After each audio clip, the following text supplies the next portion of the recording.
Putin amesema mashambulizi dhidi ya Irani ni uchokozi usio na msingi wowote.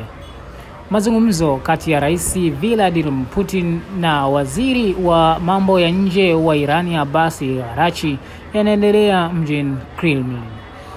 Kwa mujibu wa Putin amesema, na nukuu, "Huu ni uchokozi usio na msingi wowote dhidi ya Iran." Rais wa Urusi katika hotuba yake ya ufunguzi iliyotangazwa moja kwa moja kwenye kituo cha habari cha televisheni ya serikali ya Urusi amesema hivyo. Putin akaongeza, "Nimefurahi sana kwa ujio wako mjini Moscow hii leo.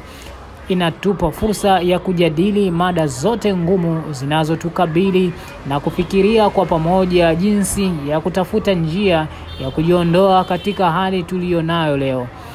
Mwisho wa kunukuu. Waziri wa mambo ya nje wa Iran anabainisha kuwa nchi yake ina uhusiano wa karibu sana na wa kirafiki na Russia, uhusiano ambao umekuza asili ya kimkakati.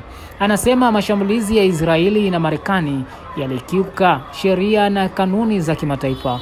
Mapema mwaka huu, marais wa Irani na Russia walitia saini mkataba wa ushirikiano wa kimkakati kati ya nchi hizo mbili, lakini sio muungano wa kijeshi, na Urusi haishurutishwi kutetea Iran.